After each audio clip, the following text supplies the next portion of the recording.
예, 마무리 한 시간 더 말씀 나누도록 합니다. 13페이지의 상단부부터 봅니다. 디모데전서 3장 8절로 10절. 이와 같이 집사들도 정중하고 일구 이혼을 하지 아니하고 술에 인박히지 아니하고 더러운 일을 탐하지 아니하고 깨끗한 양심에 믿음의 비밀을 가진 자라야 할지니, 여기 깨끗한 양심에 믿음의 비밀을 갖는다, 이거는 아까 갈라디아 3장 23절 읽었죠? 계시될 믿음이다 말이에요. 예수 그리스도 안에 있는 믿음이 계시로 우리에게 주어진 믿음, 그건 비밀의 믿음이다 이거예요. 기독교인들이 그냥 믿습니다 믿음해서 하는데, 그런 믿음이 그게 비밀스러운 믿음이 아니죠. 자, 교회를 봉사할 위임을 맡은 집사들은 반드시 이런 믿음의 비밀을 가진 자라야 한다고 특별히 기록하셨으니, 교회를 섬겨 봉사하는 집사들은 반드시 성경은 구속사를 기록한 하나님의 말씀이니 성령께 감동을 받은 영에서 계시로 깨달아서 마음에 믿어진 참 지자라야 합니다. 천연적인 흑사람들은 하나님의 말씀은 인간의 영과 정신세계를 다루는 구속사의 말씀이라는 사실을 모르고 영의 일에 대해서는 무식하기 때문에 자꾸 뭔가 믿을 수 있는 표적을 구하고 과학적인 근거를 자꾸 마련을 하려고 결과적으로는 신학이라는 교리를 만들어내 놓게 되어 있는 것이다. 그것은 다 표적을 구하는 고상한 사람들에게 표적을 설명해서 표적을 보여주는 근거를 삼으려고 최종적으로는 신학이라는 것으로 가는 거예요. 세상에는 많은 학문이 있어요. 그 학문 중에서 최고 높은 학문은 철학인 거예요. 철학보다 더 높은 학문이라고 자부하는 것이 신학이죠. 철학은 자연세계의 만물을 궁구하는 것을 철학이라고 그러지만, 자연세계를 창조하신 조물주의 세계에 대해서 추구하게 하는 것은 신학, 신을 학문으로 알아간다, 이제 그 말이잖아요. 그런데 신학을 하면 하나님을 더 모르게 돼 있다는 거예요. 철학에 심취당한 사람 전도 돼야 안 돼요? 자, 요한복음 6장 31절 기록된 바, 하늘에서 그들에게 떡을 주어 먹게 하였다함과 같이 우리 조상들은 광야에서 만나를 먹었나이다. 예, 그래가면서 우리로 하여금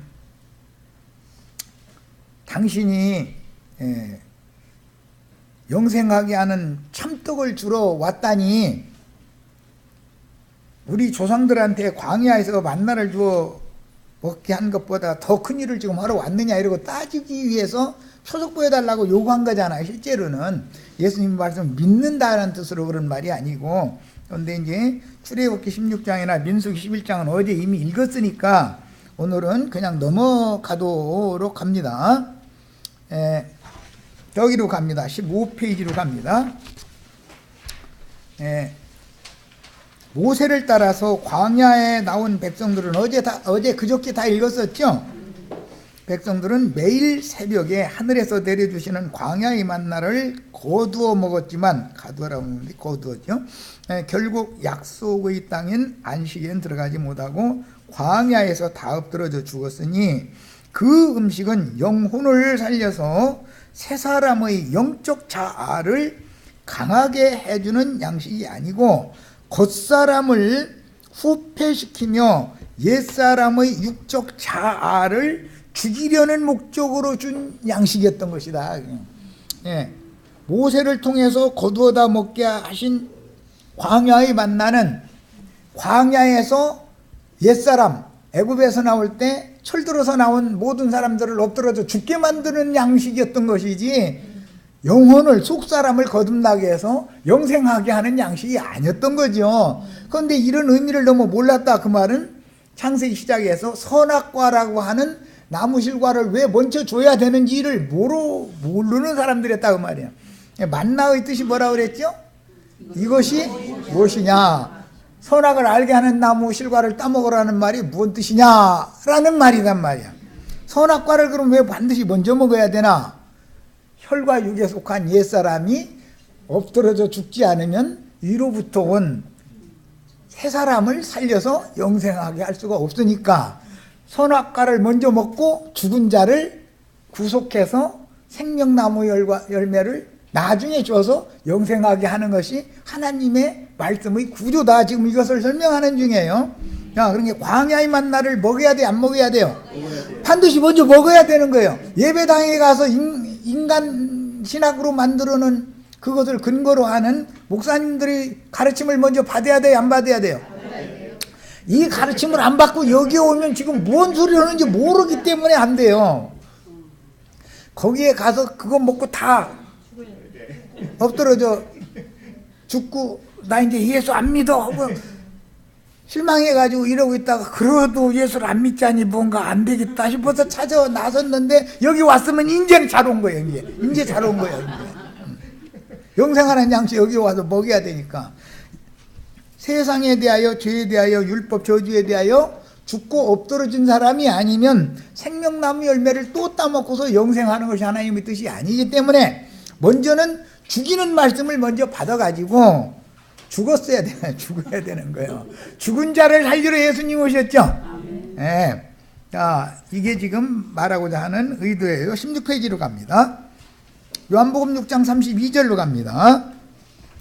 예수께서 이르시되 내가 진실로 진실로 너희에게 이르노니 모세가 너희에게 하늘로부터 떡을 준 것이 아니라 자꾸 모세가 줬다고 자꾸 그랬으니까 그게 아니고 내 아버지께서 너희에게 하늘로부터 참떡을 주시나니 그랬어요. 그러면 예수 그리스도의 아버지가 주시는 떡은 인자가 지금 증거하는 말씀이죠. 영과 생명의 말씀을 지금 말하는 건데 이 사람들은 출애굽기 16장이나 민수기 18장의 문자적인 가르침은 달달 외우도록 잘 알고 있었지만 예수님과 대화가 지금 왜 안 통하는 거예요? 선악을 알게 하는 나무 실과를 상징하는 광야의 만나 모세의 가르침을 먼저 먹고 죽은 자들이니까 산자들의 하나님이 하시는 말씀은 죽은 자가 알아들어요, 못 알아들어요? 죽은 놈한테 얘기하면 알아들어요, 못 알아들어요? 아버지 일어나서 눈 떠봐, 엄마 눈 떠봐 그러면 알아들어요, 못 알아들어요? 그럼 엄마 무덤에 가서 엄마 울 필요 있어요, 없어요? 이해되시죠?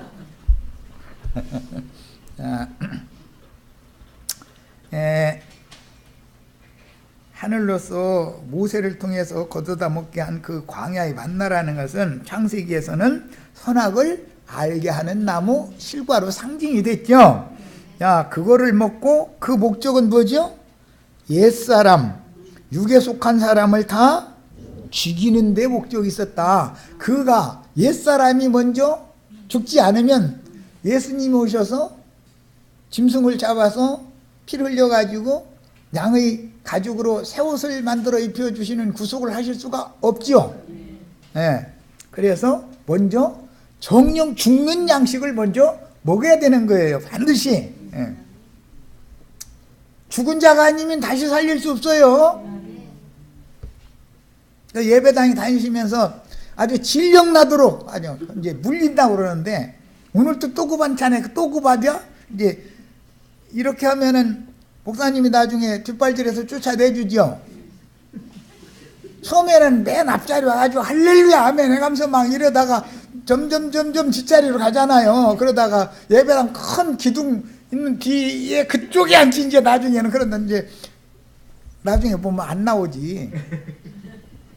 왜 저 뒤쪽으로 가기 시작하면은 늙은다간 찔겨서 못 먹느니 뭐 해가면서 다 11조 때 먹은 도둑놈이니 막 이래가면서 직분을 받았으면 봉사를 해야지 막 해가면서 자꾸 기도로 치고 막 말씀으로 강대상에서 치고 이러다 보면 계속 칼집 맞다 보니까 더 이상은 못 참겠다 이제 더 이상은 못 견디겠다 싶어서 거기서 나와야 된다 이게 뭐 추리시킨다 그러는데 그렇게 나온 사람이 아니면 여기 와서 말씀을 들어도 무슨 말인지 못 알아듣게 돼 있다 이거예요. 자기네가 좋아하던 세상교회 목사님들이 신학에 근거하는 말만 듣던 것이 익숙해지고 그게 은혜된 사람은 여기 오면 안 된다 이거예요. 전도를 해도 잘 봐서 데리고 오세요. 그러니까 아무나 데려다 앉혀놓으면은 다 내가 은혜가 되니까 그 사람도 은혜 받을 것 같듯이 그렇지 않은 거예요. 그건 모르는 거예요, 그거는. 또 그러면 이제 전도할 사람 없어 또 이러시지 말고.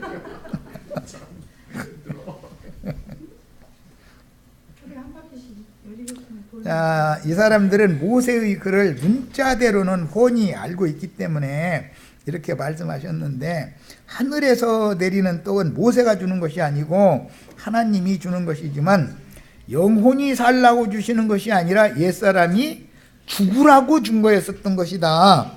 그러니까 옛사람이 죽는 일이 먼저 있어야 죽은 자를 살리는 하나님이 오실 수 있죠. 그러니까 선악을 알게 하는 나무 실과를 먼저 따먹어야 돼요? 그거 안 먹어야 돼요? 이제 이해되셨죠? 자, 선악을 알게 하는 나무 실과를 에덴 동산의 중앙에서 생명나무와 함께 나게 하신 것은 하나님의 지혜요, 이게 믿음의 비밀이라는 것이다. 흙사람은 반드시 선악을 알게 해주는 나무 실과를 따먹고 죽어야 된다. 뭐에 대하여? 세상에 대하여, 죄에 대하여, 율법 저주에 대하여 죽어야 되는 거예요.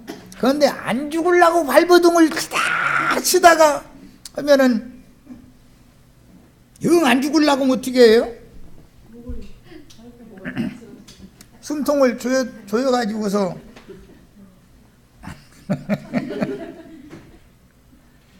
숨 넘어가게 만들어야 되는데, 야곱의 경험으로는 생명의 완전한 생명의 근거가 되는 환도뼈 큰 힘줄을 병신되게 만들었다는 거예요. 그랬더니 쩔뚝쩔뚝 해가면서 지팡이 잡고 남은 인생 살았다는 거예요. 참 이 성경 이야기가 참 너무 참 신비스러워. 자, 흙에서 난 사람, 아래에서 난 자연인들은 반드시 각자의 마음에 새긴 율법이 있죠. 양심의 판단을 받는. 그런데 양심과 살라고 하면 돼요, 안 돼요? 그런데 이 속에서는 내가 뭔가를 잘못을 하면 내 속에서 내가 양심이 판단 다 하고 있죠. 내가 내 잘못에 대해서 내가 알아요, 몰라요? 모르고 그랬다고 하는 건 핑계죠. 모르고 죄 짓는 사람은 하나도 없어요.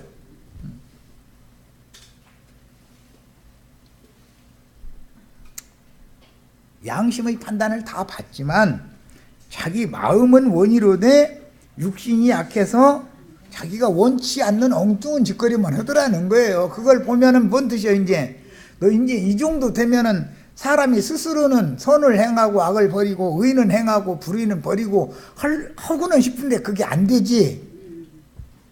그러면 그렇게 하게 해주시는 생명의 주님이 오셔서 구속을 해줘야 되는 얘기죠.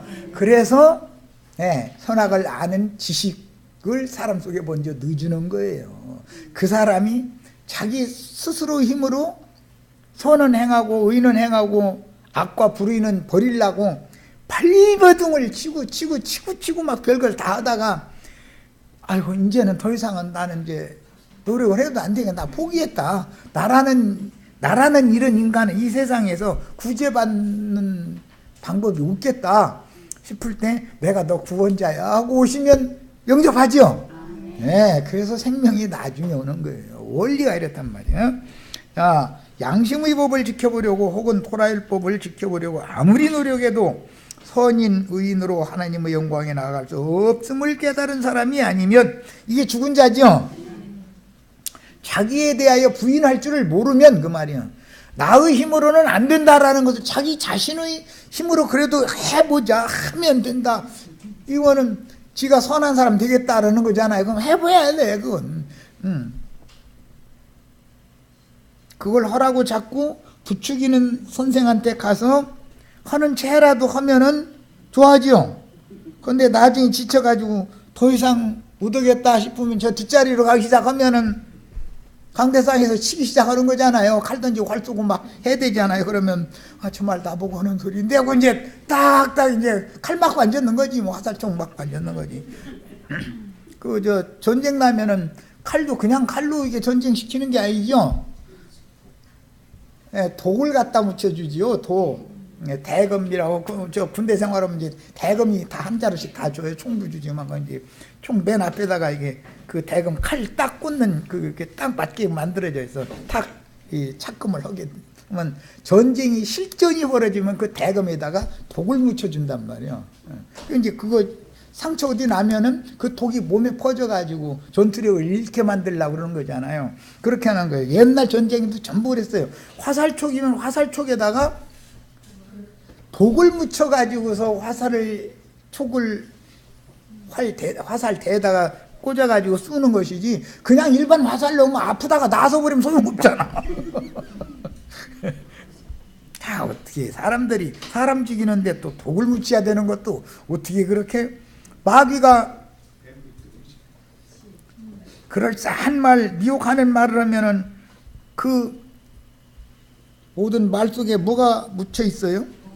뱀독이 거기 묻혀 있죠. 그냥 존말로 사람의 말이라고 들으면 큰일 난단 말이에요. 거기에는 뱀독이 묻어 있는 걸 꼭 아셔야 돼. 그 목사님들이 하는 소리는 또 목사님이 한다고 또 이러면 또 서운해하실 분들이 좀 있을지 모르는데, 뱀은 항상 인간이 듣기 좋은 말 하는 것 같지만 그것이 뱀의 독이다 이거예요. 좋은 사람들아 이렇게 막 예배당 열심히 나고 헌금 잘 내고 그러면 하나님 앞에 의롭다 하심을 받았으니까 막 구원받고 잘 먹고 잘 살다가 죽으면 천당으로 간다. 그 말이 그게 독물 묻은 말이죠. 화살촉에다가 독을 묻혀놨어, 검에다가. 그런데 그게 성령의 검이래. 성령의 검에 독이 묻어 있습니까? 해독하는 약이 묻어 있지, 성령의 검 속에는. 그죠? 자, 이제 요한복음 이제 6장 33절로 갑니다. 하나님의 떡은 하늘에서 내려 세상에 생명을 주는 것이니라. 그러니까 예수님이 주시는 영생하게 하는 말씀은 뱀독을 해독시켜 가지고서 죽은 사람을 살리는 말씀이 예수님의 말씀이죠. 성경 전권의 그 윤곽을 이제 충분히 잡으셨죠? 창세기에서 왜 선악을 알게 하는 나무 실과를 먼저 그거 먹지 말라 했는데, 먹지 말라고 안 먹으리라고 하나님이 내가 먹지 말라고 하면 얘 안 먹을 거야. 그러고서 먹지 말라고 한 거예요. 먹지 말라 해야 궁금해서 더 먹을 거다 해서 한 거예요.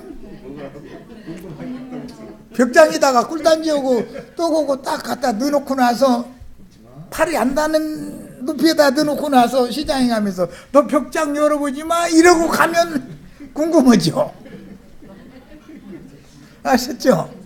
이게 하나님의 지혜인 거다 이게. 사람으로 하여금 선악과를 먼저 먹어야, 흙에서 난 흙사람이 죽어야 위로부터 난 새 사람으로 살려놓을 수가 있기 때문에, 그래서 창세기 시작에서부터 말씀이 이렇게 비밀의 말씀이 계속 반복되는 얘기인 거예요. 이제 오늘 요한복음 6장 참 이게 성경이 너무 재밌죠. 알고 보면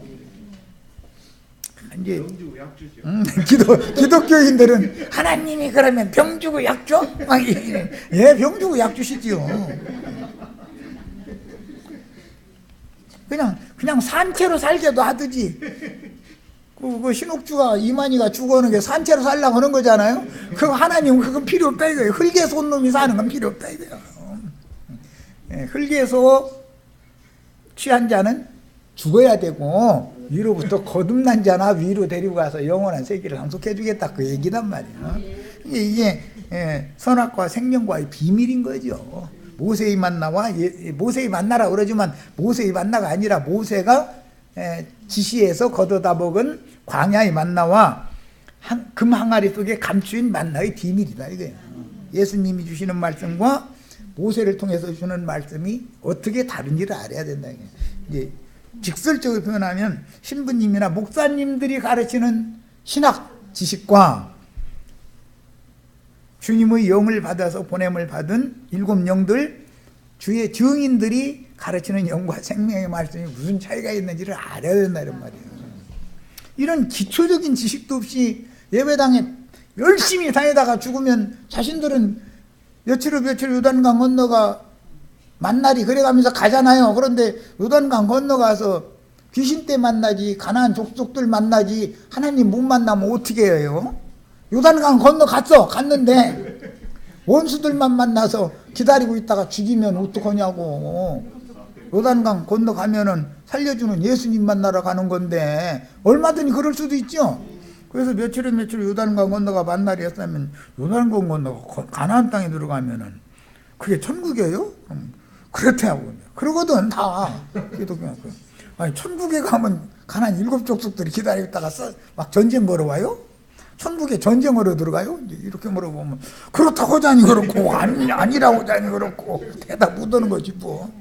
그런 예수 그만 믿어야지 이제. 자, 신명기 10장 14절 여기에서 이제 하늘에서 내려서 세상에 생명을 주는 떡이다. 이게 참떡이다. 예수님이 이러셨기 때문에 우선 하늘이라고 하는 의미를 먼저 아는 게 필요해요. 성경이 하늘이라고 할 때 세상 사람들은 아담 세계 첫 아담 세계 사람들은 공중 창공 하늘을 하늘이라고 그러죠. 그런데 그 하늘을 표상으로 예로 들어서 참 하늘을 설명하고자 하는 것이 성경 이야기죠. 영적 하늘. 자, 신명기 10장 14절 하늘과 모든 하늘의 하늘과 그랬어요.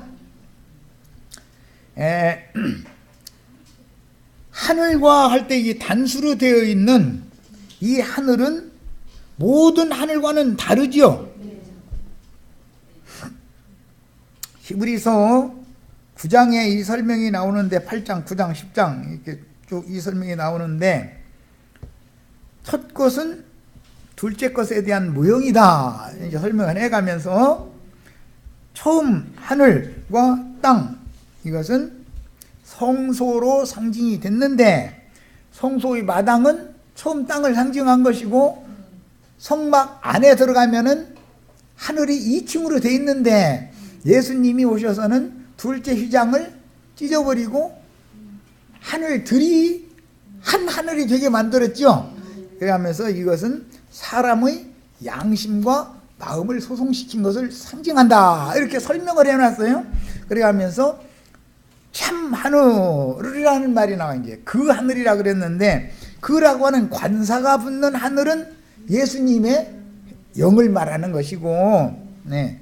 새 땅이라는 건 예수님의 마음을 말하는 것이고, 처음 하늘 하면 아담의 죽은 영을 말하는 것이고, 저주받은 아담 세계의 땅이라는 것은 저주받은 아담의 마음을 말하는 것이다 말이야. 이것을 설명하고자 하는 거다 이거예요. 그러니까 인간들의 심령과 마음은 장막에 덮여 있죠. 지금 우리 육신의 장막 속에 마음과 영이 있죠. 이것을 설명하는 것이다 그런 말이야. 그래서 하늘이라고 하는 개념부터 말해야 되는 거예요. 성경이 말하는 하늘. 하늘이라는 것은 참 하늘은 예수님의 영이요, 저주받은 하늘은 아담의 영을 상징한 거였죠. 자, 처음 땅, 저주받은 땅은 아담의 마음이요, 복받은 새 땅은 예수님의 마음이다. 그럼 우리는 아담의 마음, 아담의 영 안에 있어야 돼요. 둘째 아담 예수님의 영과 예수님의 마음의 연합이 돼야 돼요. 이 말이요. 이것이 그 안에 들어간다 그랬단 말이에요. 예수 안에 들어가는 거예요. 예수님의 영 안에 나의 영이 들어가야 되고 예수님의 마음 안에 나의 마음이 연합이 돼야 돼요.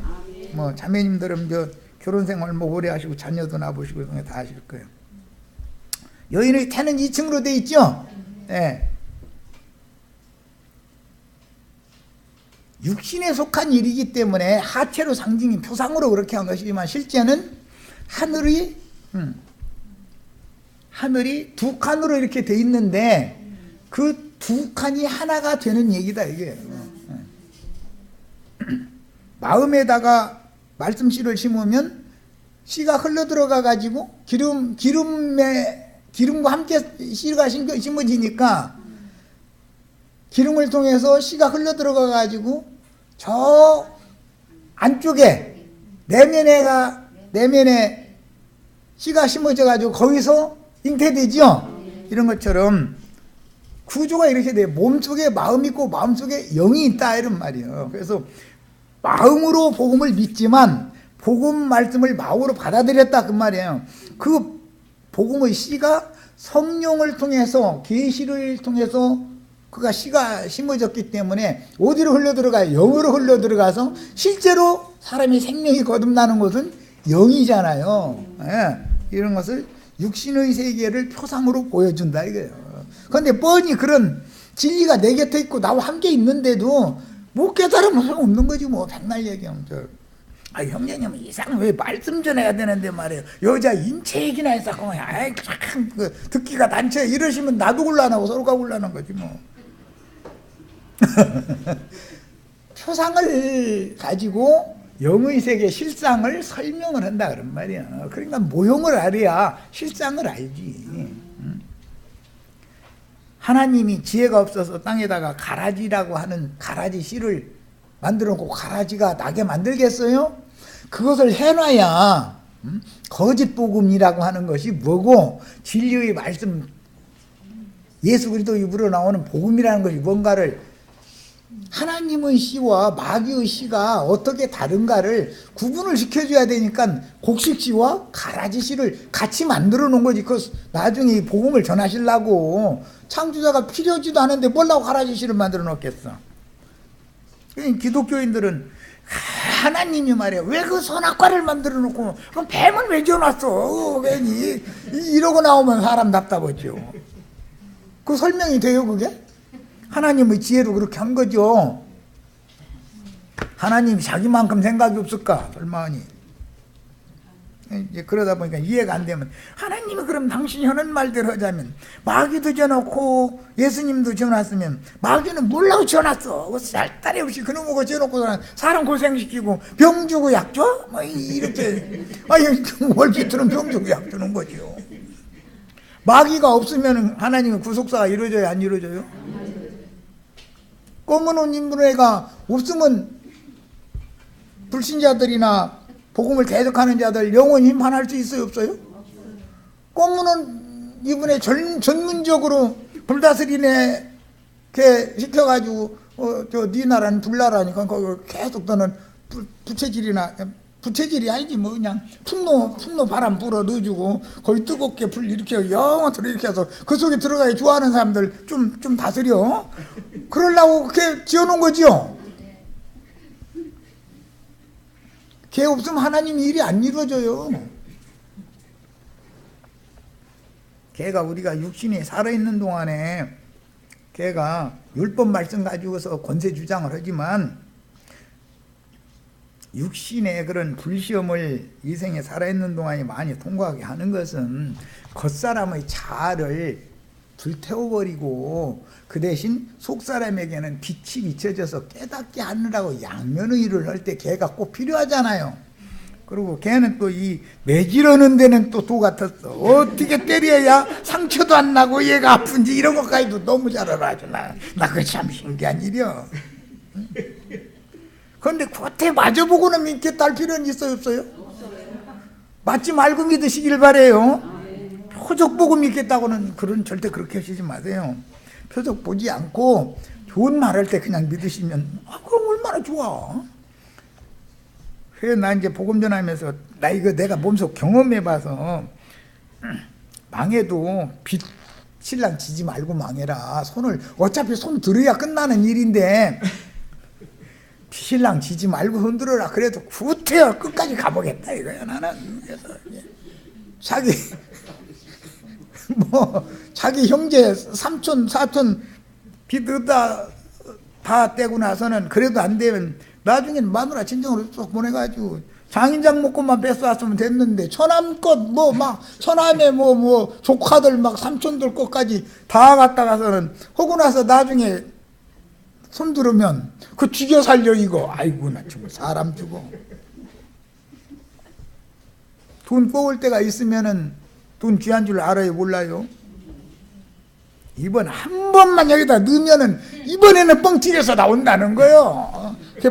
그런 마음 갖고 있는 사람이 뻥튀기가 돼야 안 돼요. 지가 맨 밑바닥으로 가서 차근차근 쌓아 올려야지. 어떻게 남의 거 돈 쉽게 빌려다가 막 투자를 해서 하면 뻥튀기 된다. 그게 얼마나 부패한 생각이냐 이거예요. 그게 가능한 얘기예요. 그러면 꼭 그렇게 형님처럼 고생해봐야 되냐고. 나처럼 하시지 말래니까. 나처럼은 하시지 마세요. 근데 나는 하나님 일부러 그렇게 경험을 시켰기 때문에 전도자로 쓰려고 그런 것이지 꼭 나 따라올 필요는 없죠. 좋은 말 할 때 손들어야 되잖아요. 좋은 말 할 때. 누구 met 쓰니 쌩 한번 보자고 또 이래가면서 또 막 죽어나는 거지 뭐. 우리 형제 자매는 꼭 표적 보여달라고 그런 어리석은 소리 절대 하시지 마세요. 표적은 어떻게 보여주시느냐 하면 어차피 망할 거 피 잔뜩 져가지고 웬만하면 이 사람이 안 꺾어지고 손을 안 들으니까 오죽하면 그렇게까지 몰아붙여가지고 손들게 만드시겠어. 그러면 하나님 미워서 그런 것 같아요? 사랑해서 그런 것 같아요? 이제 이것은 숙제예요.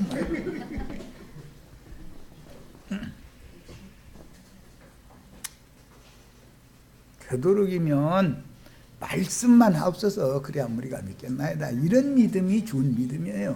꼭 표적을 보고 맛을 봐야 하고 막 쥐어 만져주시옵소서 막 해서 뭘 만져주기는 주님께서 만져주시면 뭐 그렇게 좋은 일이 벌어질 줄 알아?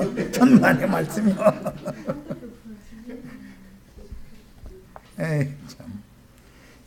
이거 이 진리를 가르친다는 게 쉬운 일이 아니야 아주. 그래서 그 당시 표적을 보고 예수를 따라다니던 제자들에게 예수님이 나는 하늘로서 내려온 산떡이다 이렇게 증언을 하니까 그 사람들이 표적 보여달라고 한 것은 그 말이 이해가 안 된다. 사실 그 말이죠. 말씀을 해도 깨달음이 안 온다. 지금 그 말인 것이지. 그러니까 우리가 믿을 수 있도록 표적으로 보여달라고 이런 거 아니에요. 그런데 그 말씀 끝에 예수님이 그러면 너희는 인자가 이전에 있던 곳으로 올라가는 것을 보면 너 어떻게 할래? 이제 이러는 거예요. 그러니까 아니 듣자 하니까 점점 이게 더 헷갈리는 소리만 하는 거지 뭐. 그들이 볼 때는 아니 자기가 지금 제 어머니 마리아 뱃속에 도로 들어간다고? 그거 참 뭔 소리를 하는 거야. 이전에 있던 곳으로 간다 해서 그러니 외모로 육신대로만 판단을 하면은 이해가 되냐 이 말이요. 인자가 이전 있던 곳에라는 것은 인자 예수 안에 계신 말씀이신 아버지 안에 아버지께로 그 말이죠. 이것은 하나님의 영광 보좌로 내가 다시 돌아간다면 너희 어떻게 할래? 그 얘기잖아요. 그런데 그 영광 보좌로 다시 돌아가는 일에 이 사람들이 쓰임을 받는다 이거예요. 이 사람들이. 예수가 육신이 죽지 않으면 아버지께 올라갈 수가 없죠. 그러므로 성경에 예언된 구속을 위해 죽임을 당한 육신의 몸을 벗고 바위 무덤에 장사되었다가 살려주는 영으로 부활하여 영의 몸을 입고 지자들에게 나타나서 40일을 지자들과 함께 계시다가 감람산에서 승천하신 그 영이신 주님이 올려 가신 하늘은 말씀 세계를 의미하는 것이지 창공 하늘 어디로 예수님이 올라갔다 그 말이 아니다 이게요. 하늘은 결국 하나님 자신을 말한다 그런 말이야. 야, 그러므로 하나님의 떡은 하늘에서 내려 세상에 생명을 주는 것이니라 라는 말씀은 아버지의 말씀 세계에 연합된 예수의 영에서 나오는 영과 생명의 말씀, 예수님의 영이 금 항아리로 상징됐죠. 그 말씀이 예수님의 영에는 아버지의 말씀이 충만히 거하고 있었던 것이다 그 말이에요.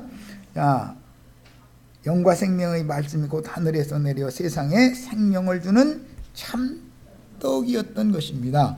자, 이번엔 34절 35절입니다. 그들이 이르되 주여 이 떡을 항상 우리에게 주소서. 예수께서 이르시되 나는 생명의 떡이니. 이 사람들이 지금 이 떡을 우리에게 주소서 그 말은 엊그제 먹고 배부른 떡을 자꾸 염두에 두고 지금 그러는 거죠. 예수님은 딴 얘기하고 있는데 지금 아유 나 같으면 아유 그러고 저러고 그만 갈라 쓰지 않아 그러고 아유 성질나게 생겼어. 내게 오는 자는 결코 줄이지 아니할 터요 나를 믿는 자는 영원히 목마르지 아니하리라. 그랬는데 표적을 보고 주를 따르던 제자들이 주님의 말씀을 아직도 오해하여 하늘에서 내려 세상에 생명을 주는 떡을 달라고 요구하니 내가 곧 생명의 떡이라 라고 선언하시며 내게로 오는 자는 결코 줄이지도 않고 목마르지도 아니할 것이다 라고 더 나가는 말씀을 하셨어요. 요한복음 6장 33절 하나님의 떡은 하늘에서 내려 세상에 생명을 주는 것이니라. 만약에 문자대로 본문을 이해한다면 세상 교계는 창공을 하늘이라고 믿으니 창공 허공 하늘에서 세상에 생명을 주는 떡이 내려온다는 말이라고 이것을 그렇게 문자대로 해석해야 된다고 빡빡 우기는 사람들, 이게 해석이 그게 맞는 말이 되겠어요? 예수님 지금 말도 같지 않은 소리 하는 거죠. 만약에 문자대로라면. 우선은 성경에서 말하는 하늘이라는 용어를 먼저 잘 깨달아야 되는데, 하늘은 하나님 자신이요 예수님의 영의 하나님의 말씀이, 하나님이 예수님의 영에 계시기 때문에 예수님의 영은 금항아리요 감추인만 나는 하나님 말씀 자체다 그런 말이요. 비밀의 말씀이다 그런 말이요. 자, 이제 19페이지로 갑니다. 앞의 5장에서는 죽은 자를 살려주는 말씀을 하시며 아버지의 세일을 설명하실 때 창세기에서 선악을 알게 하는 나무실과를 따먹고 죽은 자들에게 생명나무 실과를 먹게 하시는 문제와 연결을 시켰으며, 이제 오늘 우리 충분히 아셨죠? 선악을 알게 하는 나무 실과를 반드시 먼저 먹을 수밖에 없다. 그걸 먹여야 된다. 그래야 나중에 생명나무 실과를 가지고 예수님이 오셔서 죽은 자를 살려서 영생하게 한다라는 성경의 구속사 큰 틀을 이해하셨죠? 요한복음 6장에서는 생명의 말씀을 먹는 문제를 다루시며 요한복음 7장에 넘어가면 영생하도록 있는 생수의 물, 생명강이 배에서 넘쳐나는 말씀이 7장의 주제지요.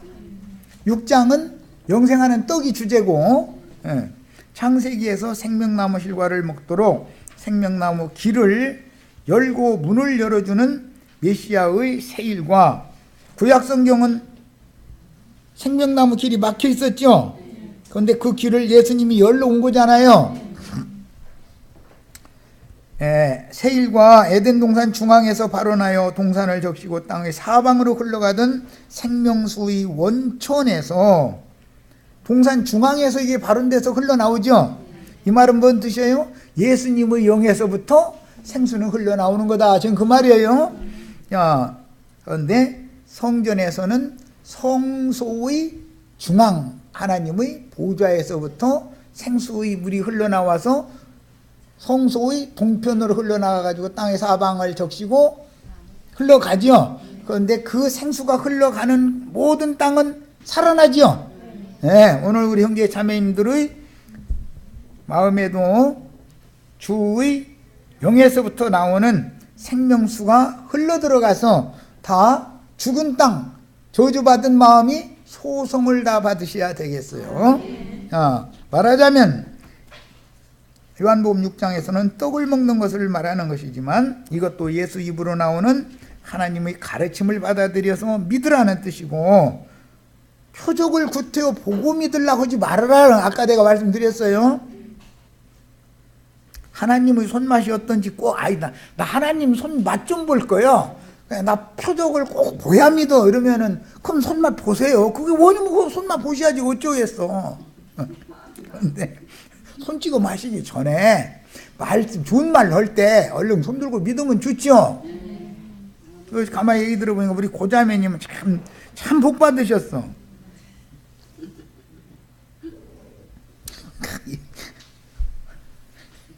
여기 웃는 자매님 복이 없는 자매님이고,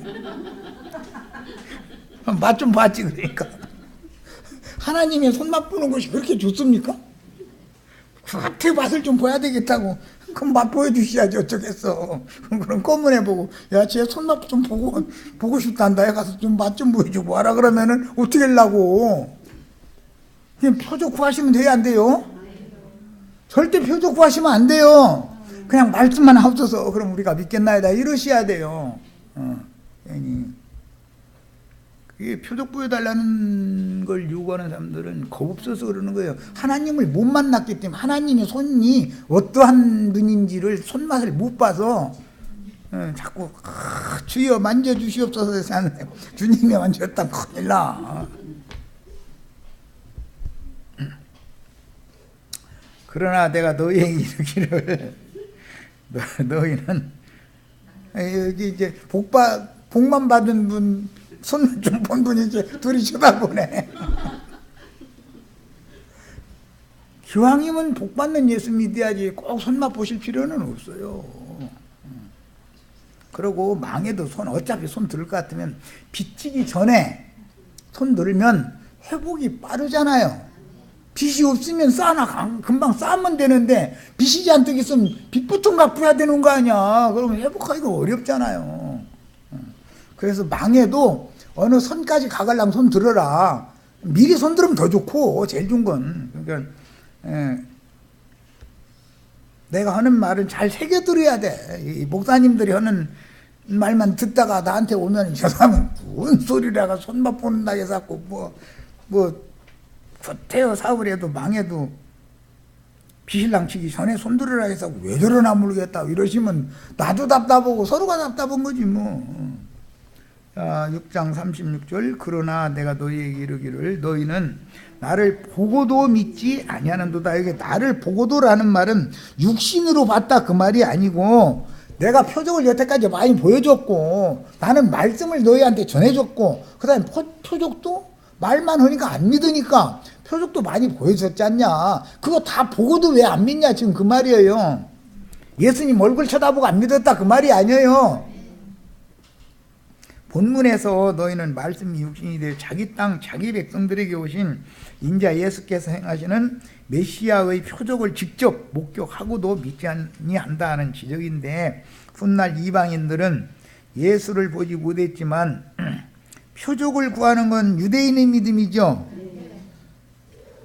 표적을 계속 구하는 유대인들이 우주 가운데에서, 인류 역사 가운데에서 연단 시험 제일 많이 받은 민족이죠. 왜 그래요? 표적을 자꾸 구하니까 표적 보여준 거예요. 그런데 그게 다 너 미워한다는 뜻이에요? 사랑한다는 뜻이에요? 너는 내가 택한 만민 중에 택한 선민들 아니요. 그런데 왜 둔 말로 하면 안 들어? 그러니까 그 말만 해서는 우리 안 믿겠다. 표적을 보여달라 이거. 그럼 표적 보여줘야지 어째 해가지고 아시리아로 바벨론으로 포로로 끌려갔다 오게 만들고 사방에 죽살에 치게 만들고 그렇게 했죠. 꼭 그렇게 해야 믿으면 그게 복받은 민족이에요. 안 받았다고 할 수도 없고 저주받았다고 할 수도 없고, 저주가 변화에 복이 되지만, 그러나 꼭 그런 저주를 경험을 꼭 할 필요는 없는 거 아니냐 이거예요. 자, 37절입니다. 하나님이 사랑하시는 자기 백성들 이스라엘 사람들이 모든 민족 가운데서 가장 연단과 시험을 많이 받은 민족이에요. 왜 그래요? 더디 믿기 때문에 그런 거예요. 더디 믿기 때문에. 말씀을 그렇게 끊임없이 주셨는데도 안 믿어. 안 믿으니까 말씀이 이루어지는 표적을 보여줘야 되잖아요. 말씀과 같이 되는 거. 그런데 복받는 표적이 드러나야 되는데 맨 저주받는 표적만 그냥 매질만 두들겨 맞는 것만. 오죽하면은 이사야 선지자가 얼마나 그 민족이 안타까우면은 발끝에서 정수리까지 얼마나 두들겨 맞았는지, 흉터짝이 어디 빠진 데가 없이 온몸이 다 흉터짜리가 있는데도 그래도 앙알거려가면서 자기 주인을 몰라보더라는 거예요. 이게 얼마나 서로가 못할 짓이요 이게. 이야 참. 6장 37절. 아버지께서 내게 주시는 자는 다 내게로 올 것이요 내게 오는 자는 내가 결코 내쫓지 아니하리라. 말씀을 먼저 받았던 12지파 사람들은 그들이 대대로 가르침을 받아온 대로 오리라 예언된 그 메시아가 인자로 직접 자기들에게 오셨고, 그 선지자만이 행하실 수 있는, 메시아는 그 선지자였죠. 이스라엘 사람들은 메시아는 그 선지자, 즉 이사야로부터 뭐 엘리야, 엘리사 이런 선지자로 그 선지자로 오르실 것이라고 그렇게 믿었어요. 그래서 네가 그 선지자냐라는 말은 그런 뜻인 거예요. 그런데 예수님이 그 선지자로 오신 거잖아요, 지금. 그랬는데 그 선지자의 표적을 자꾸 보여달라고 했다니까 예수님도 안타까운 거죠, 뭐. 자, 이제 38절 20페이지. 내가 하늘에서 내려온 것은 내 뜻을 행하려 하며 나를 보내신 이의 뜻을 행하려 합니다. 그랬어요. 예수님이 그들이 아는 대로는 요셉의 아들이요 마리아의 아들이죠. 그런데 예수님은 나는 하늘에서 내려왔다, 나는 내 아버지는 하늘 아버지다 이랬다니까 헷갈리는 거예요. 이제 헷갈릴 뿐 아니라 나중에 표적 보여주기를 계속 요구하던 자들은 그 예수님을 참남한 자다라고 정죄하기에 이르는 거예요. 왜? 내 아버지는 하나님이지 요셉이 아니다. 이러니 그거 완전히 불상놈 아니야 이거. 아버지도 부인하고. 그런데 사실은 예수님의 그 영의 생명의 씨는 요셉이 아니죠. 요셉은 마리아와 잠자리 하기도 전에 아까 구봉수 장로님 얘기했는데 요셉은 있는데 자기 아내 잠자리도 안 했는데 배가 불러오는데도 요셉은 믿어. 내 아내로 인정하고. 그런데 네가 뭔데 안 믿냐 이거야. 그 남편도 믿는데 참 하나님의 세일에 동참하여 영생을 얻고 오는 부활 때에는 생명의 부활로 일어날 자들은 도리어 이방인들이고 그 이방인들은 예수를 말씀만 하셔도 메시아라고 믿을 거다 이거예요. 선민인 이스라엘은 말씀하니까 영 안 믿고 표적을 보여달라고 사람 죽어 있는 뭐고. 오늘날 기독교 교회도 표적 이적 기사가 이게 다 표적으로 뭐 표적을 일으키는 막 목사님 능력의 종 불의 종 해서 하는데 그 사람 하나님 손맛 좀 보여드려야 되는데 왜 그런 분한테 손맛을 안 보여주시고 그렇게 축복을 줘가지고 잘 먹고 잘 살게 만들어 주시는가. 그것도 신기해 또. 자 39절 나를 보내신 이의 뜻은 내게 주신 자 중에 내가 하나도 잃어버리지 아니하고 마지막 날에 다시 살리는 이것이니라 그랬는데 오늘 살아나지 않은 사람은 마지막 날에 다시 살리심을 받을 수 있어요 없어요? 네, 오늘 영이 먼저 살아나야 마지막 날에 다시 살아날 수가 있어요. 자, 오늘을 살아나는 것은 개인의 문제죠. 각자가 거듭나는 문제는 각자의 문제죠. 그러나 마지막 날에 살리심을 받는 것은 단체적으로 일어나는 거예요. 주 안에서 자다가 마지막 나팔 소리가 들리면 함께 일어나지. 주 안에서 자던 자들이. 그러니까 이런 양면을 다 이해하시기를 바랍니다. 자, 여기까지서 마칩니다.